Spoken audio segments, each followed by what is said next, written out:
Va. Bueno, entonces como siempre hacemos el repaso de dónde vamos.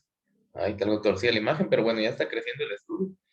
Y lo que hemos visto de la misericordia, se pueden dar cuenta cuántas cosas salen de un mismo tema y cuántas de que de verdad Dios puede expandir la palabra. Pues al inicio yo sabía que el tema de la misericordia era amplio, pero no sabía qué tanto, ¿verdad? Y también qué ordenado, como Dios los mismos principios y conceptos los va desglosando de manera uniforme en su palabra. La palabra de Dios no se contradice, la palabra de Dios sigue siendo fiel y sigue siendo la misma. Y cuando uno empieza a escudriñarla y escudriñarla y escudriñarla, puede ir armando mapas mentales de cómo Dios opera en nuestra vida, de quién es el Señor, obviamente, ¿verdad? Y también de quiénes somos nosotros y por qué necesitamos tanto del Señor, ¿verdad? O sea, pues lo podemos saber en experiencia, pero cada vez las teorías nos inundan y nos inundan más de encontrar las razones del por qué necesitamos a Dios, especialmente en un tema como este, ¿verdad? De la misericordia. Para hacer siempre un repaso breve, pues la primera semana vimos la naturaleza de Dios, su nombre, su naturaleza misericordiosa, y cómo Él está dando a conocer a la creación esa naturaleza misericordiosa, y cómo Dios también siente esa satisfacción y ese placer cuando ese nombre se dio a conocer. No solo el nombre de misericordia, sino toda su naturaleza, pero obviamente la misericordia es parte muy importante. Luego en la segunda lección, pues empezamos a ver un poco el nombre de Dios en la creación. Y eso nos empujaba a ver por qué necesitamos tanto su misericordia y cuánto fallamos y cuánto fallamos de la creación y cuánto ofendemos al nombre de Dios, sabiendo que Dios puso su nombre en todas las cosas, lo puso desde el ADN hasta nuestro prójimo, ¿verdad? Entonces, eh, eso nos enseña qué necesitados somos, ¿verdad, hermanos? Y pues fallar todos los días, a veces más que otras veces, pero en medio de todo eso, pues Dios es bueno. Y eso nos enseña cómo es su misericordia, ¿verdad? Es más grande que nuestras rebeliones, que nuestras transgresiones, que nuestras iniquidades, y que todo lo que hagamos. La semana pasada, pues empezamos a conocer un poco la relación de las entrañas con la misericordia, y cómo Dios hace que resida en nuestras entrañas la misericordia, o bien la obra corrupta de Lucifer sobre el primer Adán, para que tengamos crueldad en vez de misericordia. Y cómo Dios puede hacer que nosotros seamos restaurados, conformados a la imagen del Señor y que volvamos a tener esa misericordia en nuestras entrañas. Vemos que Dios tiene esas mismas entrañas, solo que obviamente santificadas, ¿verdad? Santa, sin pecado, sin mancha. Y brota misericordia y no se cansa de brotar la misericordia, no se acaba. Y eso nos empezó a llevar un poquito al prójimo, ¿verdad? Pero antes de irnos acá, hoy vamos a estudiar la misericordia en el tabernáculo, también los tipos de sacrificios que pues hacían en el atrio, y también la misericordia en el lugar santísimo, especialmente el día de expiación. Y con eso nos vamos a ir dando los ejemplos de misericordia y vemos un poquito de la misericordia con el prójimo. Entonces, bueno, para empezar, veamos aquí dos cosas con la misericordia. Uno, veamos primero en Pedro 2:10, que dice, vosotros que en tiempo pasado no erais pueblo, mas ahora sois el pueblo de Dios, que no habíais alcanzado misericordia, pero ahora habéis alcanzado misericordia. Alguien que me diga a qué se está refiriendo aquí, a qué etapa de nuestro caminar cristiano es esta misericordia.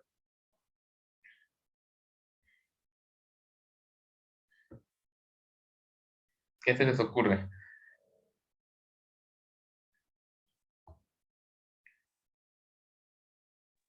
¿Será que cuando salieron de Egipto y su caminar hacia Canaán? No. Sí, digamos figurativamente para la jornada de Israel, sí, pero aquí está hablando cabal de la misericordia de salvación. Cuando yo salí de Egipto, cuando yo estaba en el mundo, cuando yo estaba perdido, cuando merecía la muerte y el infierno. Y por gracia y por esa misericordia es que Dios me dio salvación. Entonces, es esta misericordia la que está hablando, cabal, o sea, como dice Alicia. Ahora veamos la de abajo. Mateo 5:7. Bienaventurados los misericordiosos, porque ellos alcanzarán misericordia. Aquí ya no está hablando de lo mismo, o sea, la misericordia de Dios es la misma, pero aquí está hablando de un grado de crecimiento, en donde yo al formar esa naturaleza de misericordia en mi vida, en mis entrañas, alcanzaré misericordia. Y no es esta que me salvó, porque no es por obras, ¿verdad? Para que nadie se gloríe, sino que es una misericordia distinta. Y empecemos a verla entonces, a qué se refiere eso. Pero entonces, qué mejor, y eso es algo que yo no sabía, y me puse a orar, y sentí que el Señor me guiaba al tabernáculo. Y pues, como el tabernáculo es la figura de Cristo y nuestro crecimiento espiritual, entonces ahí está el principio, ¿verdad? Entonces, para eso veamos el tabernáculo y la misericordia.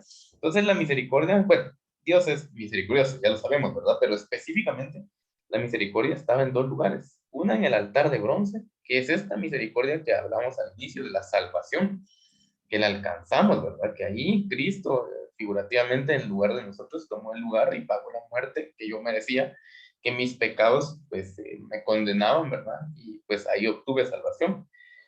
Pero por otro lado, en la medida que yo sigo en el caminar cristiano, llega el punto en donde, pues, por crecimiento entramos a este lugar santísimo, ¿verdad? Y obtenemos esas experiencias que están acá por dos muebles, por el arca del pacto, pero estaba cubierto por el asiento de la misericordia o propiciatorio. Cuando vemos la King James, la definición en hebreo, acá habla del asiento de la misericordia. O sea, un asiento es un lugar para sentarse, para reposar, para descansar, ¿verdad? Entonces, esta es esta otra misericordia que dice: bienaventurados los misericordiosos, porque ellos alcanzarán misericordia.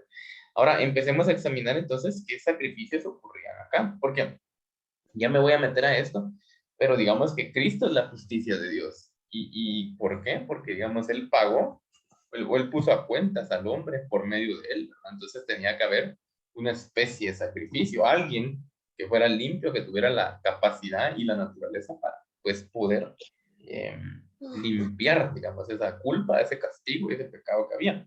Y sobre todo, pues, la ira del Señor con toda justicia, ¿verdad?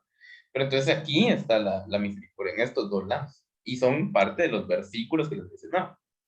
Va. Entonces quedémonos primero en el altar de bronce. Entonces aquí se hacían 5 tipos de sacrificios. 3 eran voluntarios y 2 eran obligatorios. Y los obligatorios, dense cuenta que era por el pecado. Entonces está el sacrificio por el pecado y el sacrificio expiatorio. Ahorita los vamos a leer. Pero habían ofrendas voluntarias también, ¿verdad? Estaba el holocausto, que era la ofrenda todo quemada, básicamente puede representar ese deseo y anhelo de entrega completa al Señor. También estaba la ofrenda del cereal, ¿verdad? Y la ofrenda de las pasas, que son un tipo de oblación, es la palabra que la Biblia otorga, y pues básicamente una oblación es una ofrenda a Dios. Pero en esta ofrenda del cereal, pues si no estoy mal, aquí comían todos, o sea, una parte se la queda a Dios, otra al sacerdote y otra a la misma persona que traía la ofrenda. Entonces era una ofrenda muy específica para tener esa comunión, ¿verdad? Con el prójimo y con Dios. Y estaba la ofrenda de las pasas, que también era, pues, después de recibir una bendición o sentirse agradecido con el Señor, era llevar esa ofrenda, ¿verdad? Pero esto era voluntario, digamos que es parte del crecimiento, ¿verdad? No ir a Dios solo para pedirle perdón, sino para ofrecerle algo, un sacrificio nuestro, ¿verdad? Sin embargo, pues, obviamente, como parte de nuestra relación con Dios es pedir perdón, ¿verdad? Por nuestra naturaleza pecadora.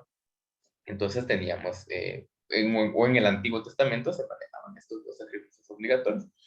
Entonces, pues Levítico 4 es del 2 al 35, explica esto, tal vez es muy amplio. Pero aquí hablaba básicamente de los pecados en contra de la ley, de los mandamientos del Señor, ¿verdad? Y si vamos al sacrificio expiatorio, pues entonces ese tal vez sí lo leemos. Alguien que va a leer Levítico 6 del 1 al 7. Este hablaba más de las ofensas contra el prójimo. Entonces Levítico 6 del 1 al 7. ¿Alguien que lo pudiera leer?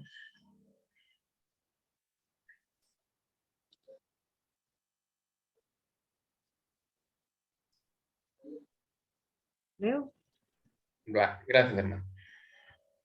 del 6 del 1 al 7. Gracias. Ok. No, 6 del 1 al 7. Habló Jehová a Moisés diciendo: cuando una persona pecare e hiciere prevaricación contra Jehová y negare a su prójimo lo encomendado o dejado en su mano, o bien robare o calumniare a su prójimo, o habiendo hallado lo perdido después lo negare y jurare en falso, en alguna de todas aquellas cosas en que suele pecar el hombre, entonces, habiendo pecado y ofendido, restituirá aquello que robó, o el daño de la calumnia, o el depósito que se le encomendó, o lo perdido que halló, o todo aquello sobre que hubiere jurado falsamente, lo restituirá por entero a aquel a quien le pertenece, y añadirá a ello la quinta parte en el día de su expiación. Y para expiación de su culpa traerá a Jehová un carnero sin defecto, de los rebaños, conforme a tu estimación, y lo dará al sacerdote para la expiación. Y el sacerdote hará expiación por él delante de Jehová, y obtendrá perdón de cualquiera de todas las cosas en que suele ofender. Bueno, entonces darse cuenta que acá habla del pecado y de las ofensas, ¿verdad? Entonces, me llama la atención cómo es que dice, va, en lo que suele pecar el hombre, o en lo que suele ofender, como que diciendo que es costumbre, ¿verdad? Es inherente a nosotros, es parte de nosotros mismos y solemos hacerlo. Y aparte de eso también está la parte de la restitución.